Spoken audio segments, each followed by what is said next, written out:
Hola chicos, bienvenidos a esta su asignatura de física. El día de hoy vamos a comenzar con la unidad correspondiente a la segunda ley de la termodinámica. Ya vimos lo que se refiere a temperatura y calor, lo que es la ley cero de la termodinámica. Abordamos la primera ley de la termodinámica. Ahora vamos a ingresar al estudio de la segunda ley de la termodinámica. Esta unidad, como lo tienen aquí, es una unidad correspondiente a la segunda ley de la termodinámica. Voy a quitar la cámara para que se vea completa la pantalla. Es la unidad correspondiente a la segunda ley de la termodinámica. En esta unidad, estos son los puntos que vamos a tratar, que todos son obviamente referentes o engloban lo que es la segunda ley de la termodinámica. Vamos a ver la dirección de los procesos termodinámicos, postulado en la segunda ley de la termodinámica, máquina térmica y refrigerantes, ciclo de Carnot, la entropía, la famosa entropía, y que son los motores de combustión interna. El resultado de aprendizaje de esta unidad es aplicar la teoría, principios, leyes y conceptos de la segunda ley de la termodinámica a la resolución de problemas. ¿Sí? Entonces, el día de hoy vamos a ver lo que es la dirección de los procesos termodinámicos. ¿Cómo es la dirección de los procesos que ocurren en termodinámica? Y el objetivo es comprender la naturaleza de la dirección con que ocurren estos procesos termodinámicos. Ok, para esto vamos a dar un breve resumen, ¿sí?, de qué fue lo que vimos en la primera ley de la termodinámica. Nosotros vimos, o cuando estudiamos termodinámica, nosotros hablamos de sistemas, ¿sí? Entonces hablamos de un sistema termodinámico. Y estos sistemas pueden ser de diferentes tipos, como ya lo habíamos visto. Tenemos sistemas cerrados, sistemas abiertos y sistemas aislados. Un sistema es una porción del espacio, ¿sí?, que tiene una frontera, y lo que está fuera de esa frontera es lo que se conoce como el entorno del sistema o los alrededores del sistema. Entonces todos los sistemas, sea cual sea un sistema cerrado, abierto o un sistema aislado, ¿sí?, va a tener un entorno, ¿sí? Y con este entorno pueden haber intercambio de materias, intercambio de energía, o intercambio de materia y de energía. Entonces, básicamente, ¿qué es cada uno de estos sistemas? Un sistema abierto es un sistema en el cual su frontera está abierta para el intercambio con el entorno de materia y de energía. Es decir, materia puede entrar, materia puede salir. Energía puede entrar, energía puede salir. ¿Sí? El sistema cerrado es un sistema donde va a haber cierto cambio o cierto intercambio con el entorno, ¿sí? Pero hay otras cosas que no se pueden intercambiar. ¿Qué quiero decir con esto? Cuando tenemos un sistema cerrado, la frontera no va a permitir que pase materia, ¿sí? Lo único que no se va a intercambiar en el sistema cerrado es materia, es decir, la materia que está en el entorno jamás va a ingresar al sistema y la materia que está en el sistema jamás va a salir hacia el entorno. Es decir, la misma cantidad de materia que tenemos al inicio dentro del sistema termodinámico va a ser la misma cantidad que tengamos al final y la misma cantidad que tengamos en la mitad del proceso o en cualquier tiempo durante el cual dure el proceso termodinámico. Pero ¿qué pasa con la energía? La energía en un sistema cerrado sí puede ingresar o salir, ¿sí?, a través de esa frontera. Entonces, el sistema cerrado lo único que impide es el ingreso y la salida de materia, pero sí permite que haya ingreso y salida de energía. Y tenemos los sistemas aislados. Entonces, ¿qué son los sistemas aislados? Si ya vimos que los sistemas abiertos son aquellos sistemas donde puede ingresar y salir materia, puede ingresar y salir temperatura. El sistema cerrado es un sistema donde no puede ingresar materia, no puede salir materia, pero la energía sí puede ingresar y salir. Entonces, el sistema aislado, como su propio nombre lo indica, está apartado de todo, ¿sí? Entonces, ¿qué quiere decir esto? Que esté apartado de todo, que se aparta de su entorno. Tiene un entorno, pero no hay absolutamente ningún intercambio con ese entorno. De nada, no intercambia nada de nada. Es decir, materia desde el entorno no va a ingresar al sistema y materia desde el sistema no va a salir al entorno. ¿Y qué pasa con la energía en este caso? Bueno, tampoco. La energía del entorno no va a ingresar al sistema y la energía del sistema no va a salir hacia su entorno. Es decir, que no hay absolutamente intercambio de nada entre el sistema y el entorno. Eso es lo que es un sistema aislado. En la clase pasada yo les di ejemplos de cada uno de estos sistemas y hay muchísimos más. ¿Sí? Si no recuerdan o tienen alguna duda de cómo es un sistema cerrado, un sistema abierto, un sistema aislado, pueden ir a la clase donde les di sistemas termodinámicos y allí tienen ejemplos. Ahora, también vimos nosotros que cuando nosotros tenemos un sistema termodinámico, ¿sí? Por ejemplo, si tenemos un gas dentro de un pistón, dependiendo de ciertas variables, que es lo que conocemos como variables termodinámicas, las cuales son la temperatura, la presión y el volumen, ¿sí? Dependiendo de cómo cambien estas variables, nosotros vamos a tener un cierto trabajo. Ya nosotros sabemos de mecánica clásica que el trabajo se define como la integral desde un punto A hasta un punto B de la fuerza por el desplazamiento. Cuando nosotros estudiamos exactamente ese trabajo, pero lo aplicamos desde un punto de vista termodinámico, donde la fuerza es la fuerza ejercida por un gas sobre un pistón o del pistón sobre ese gas, entonces allí podemos escribir esa fuerza en términos de la presión y vamos a obtener que el trabajo en un sistema termodinámico va a venir dado por la integral desde un punto A hasta un punto B de la presión por el diferencial de volumen. Es decir, que dependiendo de cómo cambia el volumen, ¿por qué? Porque cuando cambia el volumen, aquí vamos a tener un desplazamiento, ¿sí? Si el volumen está acá y sube hasta acá, se ha desplazado esta altura de acá, ¿sí?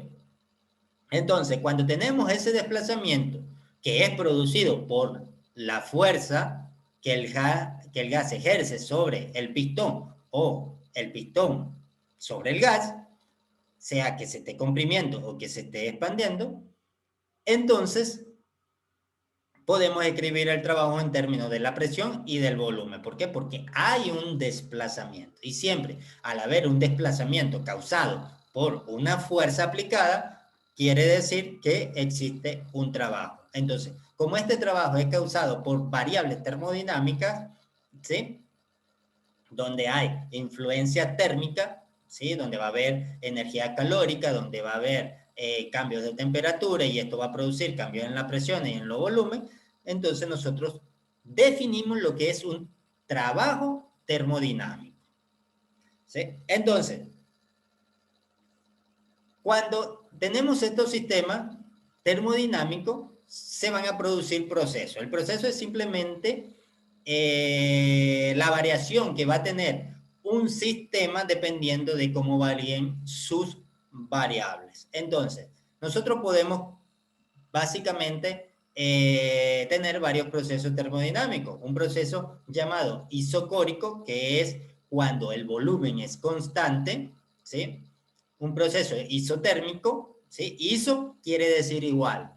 Y la palabra córico, volumen, térmico, temperatura, igual volumen, bárico, presión, igual presión, y adiabático, ¿sí? Es aquel donde el calor es constante, es decir, donde el calor, ¿sí? Total en el sistema va a ser cero, ¿eh? No hay intercambio de energía. Básicamente lo que nos dice es que no hay intercambio de energía, ¿sí? Entonces, Cuando el calor es cero, recuerden que el calor es energía en transferencia. Si el calor es cero, quiere decir que no hubo intercambio de energía, de calor, en este caso.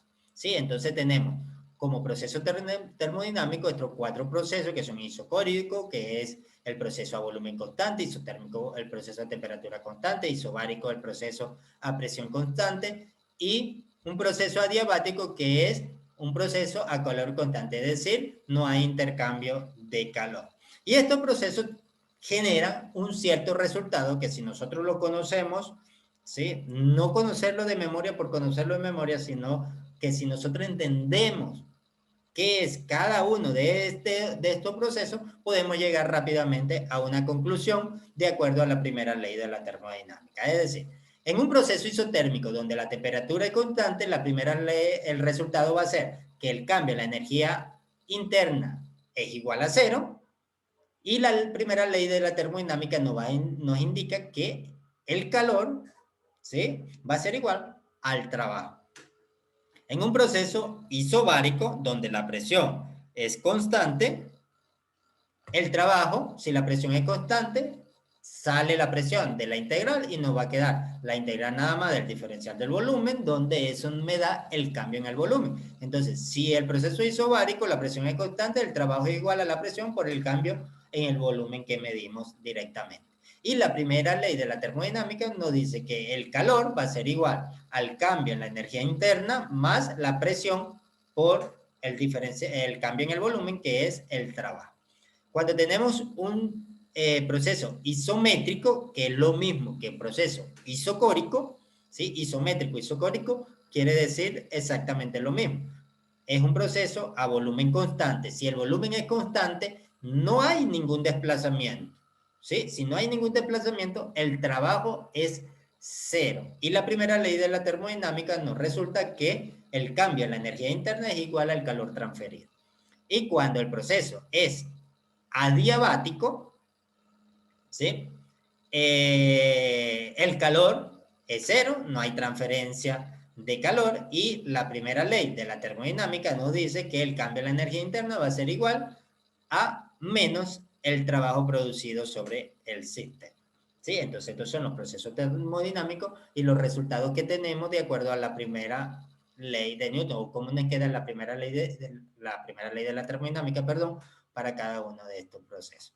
Entonces, de allí nosotros llegamos a la primera ley de la termodinámica, donde esta es una representación de el principio general de conservación de la energía. Nosotros sabemos que la energía no se crea ni se destruye, solo se transforma, y que en los sistemas puede haber conservación de la energía. Entonces la primera ley de la termodinámica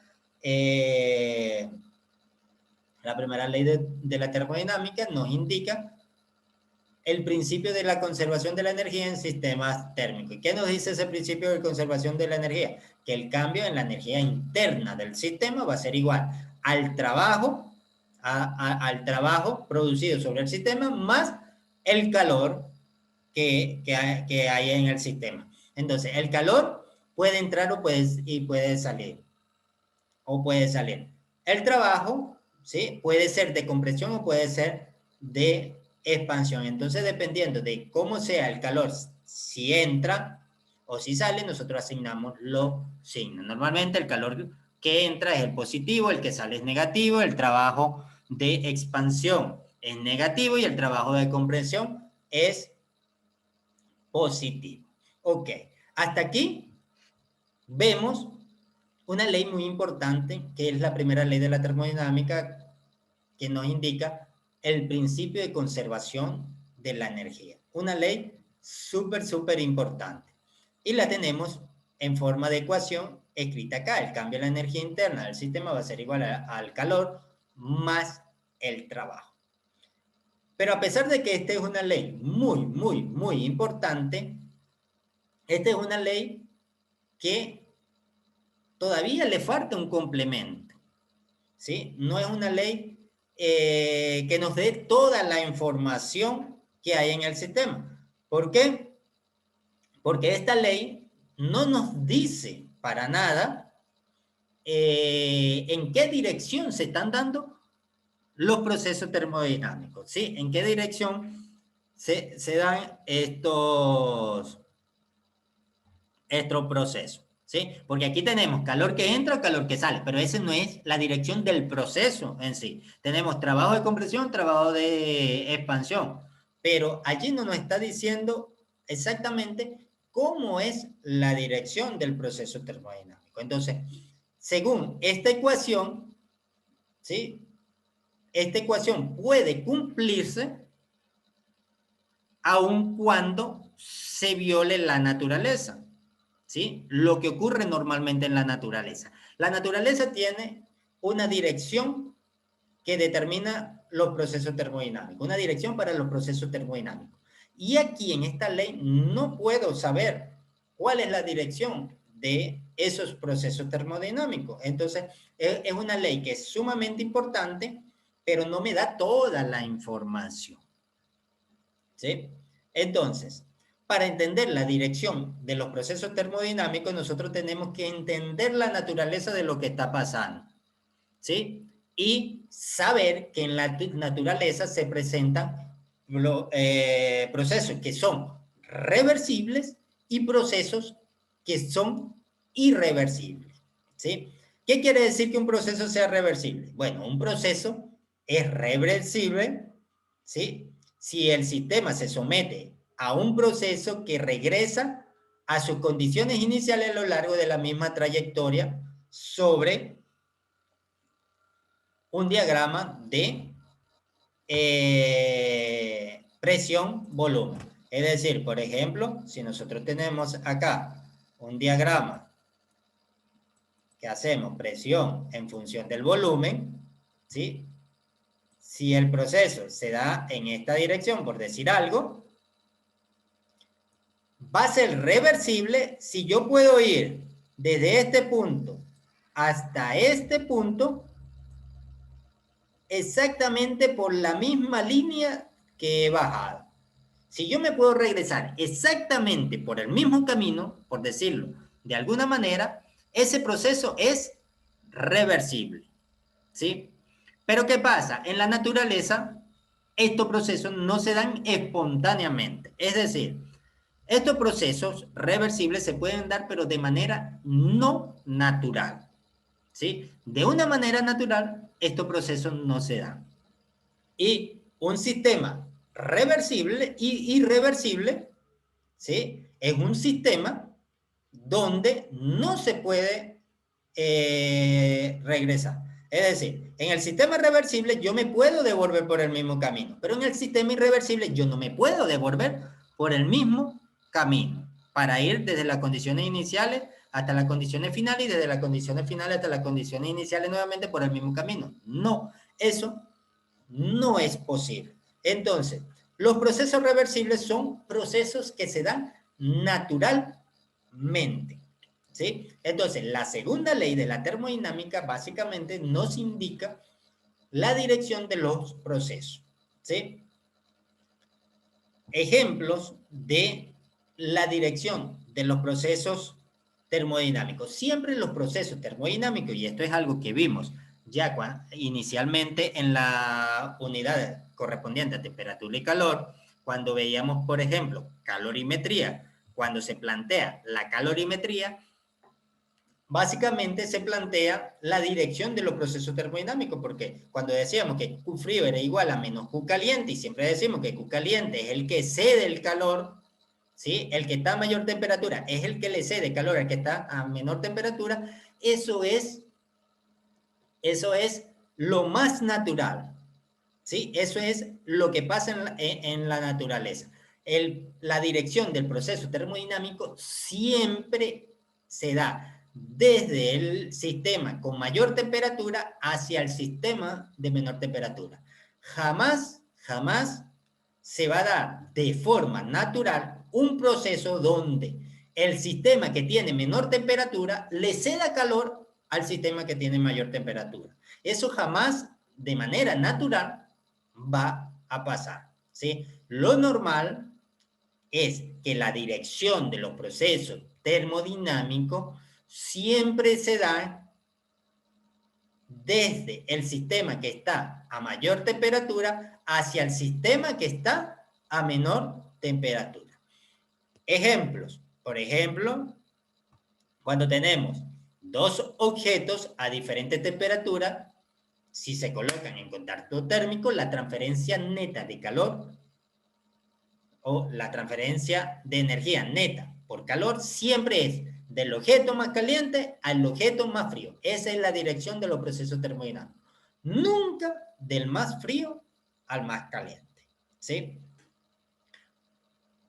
Un ejemplo de un proceso irreversible también puede ser una pelota de caucho, una bola de caucho. Cuando la dejamos caer desde cierta altura, ¿qué va a pasar? Va a caer al piso, va a rebotar, va a rebotar, va a rebotar, cada vez va a rebotar menos porque comienza a haber una pérdida de energía o una transferencia de energía cinética a energía térmica, por ejemplo, por el choque, ¿sí? O se pierde energía por deformación. Y poco a poco va rebotando menos, hasta que se queda en el suelo detenido completamente. ¿Sí? Pero ¿qué pasa?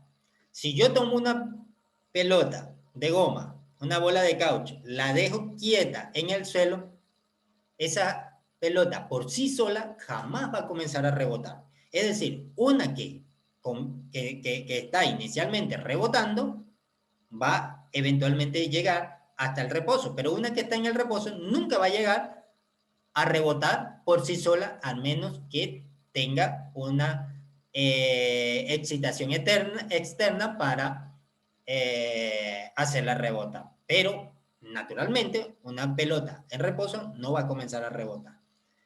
Y otro ejemplo, un péndulo en oscilación, por la fricción que hay entre la molécula de aire con el objeto suspendido, terminará por detenerse, ¿sí? Porque esta fricción irá haciendo que vaya disminuyendo la energía del movimiento y se detenga. Pero un sistema que está inicialmente en reposo, si no hay ninguna influencia externa sobre él por sí solo no va a comenzar a moverse, ¿sí? Entonces estos son ejemplos de procesos irreversibles. Y en los procesos termodinámicos, ¿sí? Los procesos naturales son irreversibles. Los procesos no naturales pueden ser reversibles, ¿sí? Y lo natural es que en un sistema termodinámico o dos sistemas termodinámicos que están en contacto, la temperatura fluya desde el objeto que está a mayor temperatura, o que el calor, mejor dicho, fluya desde el objeto que está a mayor temperatura hacia el objeto que está a menor temperatura. Un ejemplito clásico que le pongo acá en esta figura son unos hielos, ¿sí? Unos hielos, naturalmente, si están a la temperatura de solidificación del agua, se van a mantener sólidos. Por ejemplo, si estamos en 0 o bajo de 0, se van a mantener en estado sólido, se van a mantener como hielo. Si naturalmente nosotros agarramos unos cubos de hielo y lo ponemos en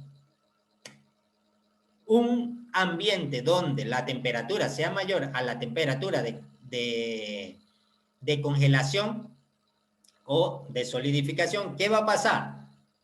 El ambiente va a suministrar calor a estos hielos y eventualmente el hielo se va a derretir, ¿sí? Pero ¿qué pasa? En ese mismo punto, a esa misma temperatura, lo que no va a ocurrir es que después que el hielo se ha derretido y ahora tengo agua líquida, esa agua líquida se vaya a congelar y vayamos a tener nuevamente hielo. No, no va a pasar. ¿Por qué? Porque lo natural es que sea irreversible. El calor del sistema caliente, que sería el entorno, se le da a el hielo. Pero el hielo nunca va a ceder su calor, ¿sí? O el agua nunca va a ceder su calor para, para quedar más frío y congelarse, ¿sí? Un ejemplo también con agua y hielo, si nosotros agarramos una cierta cantidad de agua y la ponemos en un ambiente que esté por debajo de 0 grados Celsius, ¿sí? Sea en un congelador o sea en la Antártida o en el Polo Norte, donde tenemos temperaturas inferiores a 0 grados, eventualmente el agua va a ceder su calor, ¿sí? El agua le va a ceder su calor al ambiente, pero como el ambiente es mucho más grande, ¿sí? El calor del agua se va a acabar y va a quedar congelado. El hielo, ¿por qué? Porque se va a enfriar el hielo, ¿sí? Va a perder calor y va a llegar hasta su punto de congelación. Después que ese hielo se congela allí, no hay forma natural que ese hielo se descongele, al menos que suba la temperatura, que nosotros agarremos ese hielo, lo metamos dentro de una ollita y lo pongamos a calentar, allí se derretiría y se volvería nuevamente agua, ¿sí? Pero esa agua que se congeló, si se mantiene en esas mismas condiciones, por naturaleza no va a descongelarse. Entonces, recuerden siempre, la dirección de los procesos termodinámicos va a depender de si es un proceso reversible o un proceso irreversible. Y en la naturaleza solo se dan procesos irreversibles.